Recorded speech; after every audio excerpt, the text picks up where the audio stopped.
Magandang araw sa inyo mga kabaslag. Isa naman pong panibagong vlog. Welcome po muli sa ating channel. Salamat po ng marami sa walang sawang panonood ninyo. Ang topic natin for today ay kung paano palakasin ang rental business, paano tayo kumita ng malaki sa panahon na hindi naman bare months. Kasi alam naman natin kapag ka bare months, yun talaga yung ubusan. Yun talaga yung panahon na halos ubos yung mga pinaparent natin. Tables, chairs, tent, covers, at iba-iba pang pwedeng iparent, cocktail table, foldable table, Tiffany chairs kung meron man. Yung mga panahon na yan, pagka bare months, alam natin, yan talaga yung malakas. Pero ang pag-uusapan natin, paano kakikita, paano mo mapapalakas ang income mo, ang negosyo mo sa panahon na hindi naman bare months. So, yun yung pag-uusapan natin ngayon. Pero bago ang lahat, kung gusto niyo yung ganitong mga topic, baka po pwedeng paki-like, share, and comment. At sa mga hindi pa nakakapag-subscribe, baka po pwedeng paki-click na rin yung subscribe at click na rin ang notification bell para ma-update kayo pa iba pa nating gagawing mga vlog. Ang isa sa pamamaraan na napaka-effective din ito na dapat nating magawa para lumakas yung ating negosyo, para kumita tayo ng malaking pera sa ating rental business, ay yung tinatawag na traditional marketing.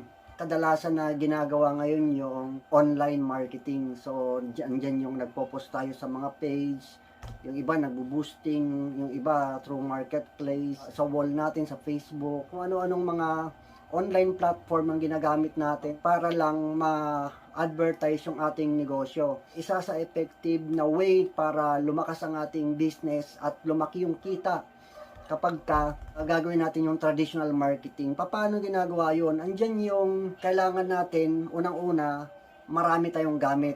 Ibig sabihin, marami tayong tables and chairs, marami tayong cloth, maraming covers, marami tayong cocktail table, marami tayong tent, o kung ano pa man na pwedeng iparenta. Kailangan marami tayo niyan. Or kung wala man, tiyakin mo na meron ka talagang pera na pambili ng mga units, ng mga rentable units, mga tables and chairs.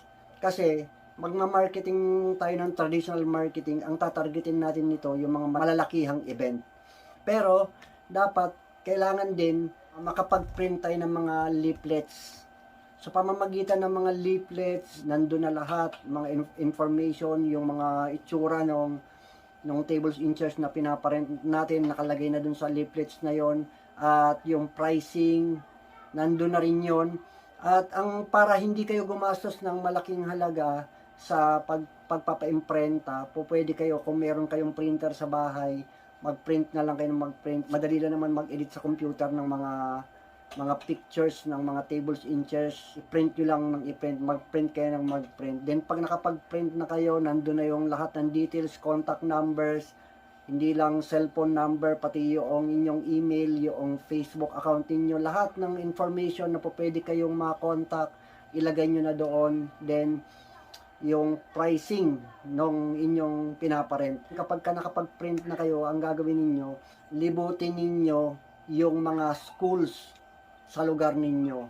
O kahit hindi sa lugar ninyo, basta alam nyo kaya ninyong supplyan, kaya nyong deliveran. Pwede nyong libutin yung mga schools, abutan ng mga leaflets, or pwede nyong kausapin yung admin or principal ng school para lang sa ino-offer ninyong mga tables and chairs o kung ano man yung pinaparent ninyo. Sa ganung pamamaraan, mas madaling makuha ang tiwala ng admin ng school, ng principal, sa pamamagitan ng kayo mismo, personal, na nakikipag-usap, kayo mismo humaharap para i-promote or i-offer yung inyong tables and chairs. Malaking market yan pagka school ang inyong inikot. Kasi pansin niyo, pagka-graduation, yung mga yan, nangangailangan yan ng mga gamit. Although, merong mga school na meron na rin talaga silang maraming mga gamit, pero hindi lahat. At saka, minsan, kahit marami silang gamit, minsan meron pa rin silang bagay na nire-rent na kulang nila. Kaya mas maganda libutin yung mga schools na kaya nyo namang deliveran para lalong dumami yung inyong customers. O alam natin, hindi lahat ng schools na inyong makakausap ay oo. Ibig sabihin, hindi lahat ay pwede nyo maging customers. Pero numbers game ang labanan pagdating sa ganyang bagay. Meron at meron pa rin kayong magiging customer. Basta ginagawa ninyo yung part na yon. Kasi marami ding mga schools na naghahanap ng mga tables and chairs pagdating ng mga event nila. Kaya mas maganda kung kayo na mismo mag-marketing personal sa mga schools kasi mas malaki yung chance na maalala kayo. Pwede kayong magbigay din ng mga calling cards.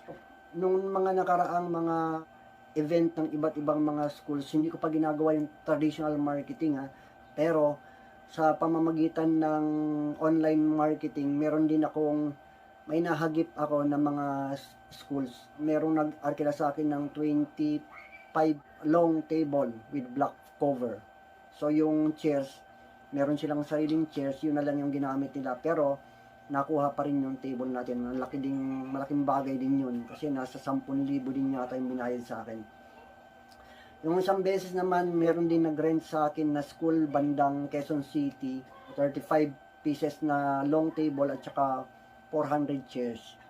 Then, nung isang beses din, Teacher's Day ata yun, isang public school, nag-rent sila sa akin ng 400 chairs and 40 round table ang na-rent nila sa akin with covers. Ang laking bagay kapag ka nakakapagparent tayo ng ganun kadami.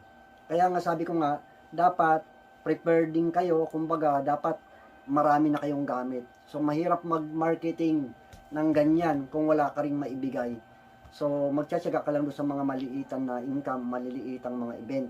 Pero kapag ka gusto mo talaga ng malaking kita, dapat talaga nakapundar na kayo ng maraming gamit or meron kayong talagang pera na nakalaan na kapag ka meron kayong, kumbaga pagka may mga customers na kayo na-establish, dapat mai-provide na ninyo yung mga pangangailangan na gamit na rerentahan ng inyong customers.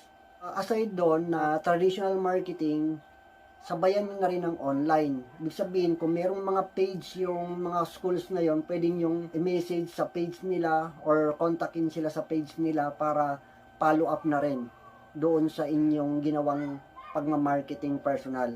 Isang bagay pa, pwede nyo rin gawin yung connection.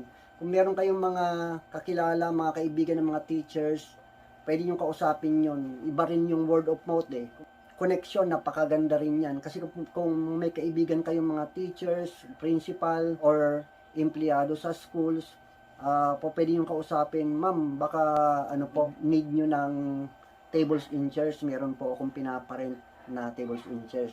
Then, isang magandang marketing pa dun sa mga corporate, mga kumpanya, pwede rin kayong mag-ikot sa mga kumpanya kasi may mga event po yan, iba't ibang mga event na po pwede ninyong supplyan ng inyong tables and chairs. So, particular na talaga ang event na yan, yung mga Christmas party nila, di ba? Pero, hindi lang yun ang event ng kumpanya. Kamakailan lang nag-deliver ako ang event nila, annual medical examination sa mga empleyado nila. So, iba-iba mga event ng mga kumpanya. So, sa dami ng kumpanya at sa dami ng mga empleyado ng mga kumpanya na yan, kapag ka nag-rent yan ng inyong mga gamit, mga kagamitan, tables and chairs, malakihan, maramihan yan. So, yun yung target natin. Noong nakaraang taon, nag-deliver din ako sa Cebu Pacific, 600 pieces na monoblock chairs at saka 60 tables with cover ang dineliver ko doon. Napakagandang idea kapag gagawin natin yung ganong klase ng mga marketing strategies. Yan guys, hanggang dito na lang muna ang aking vlog. Sana meron kayo natutunan. Salamat po ng marami.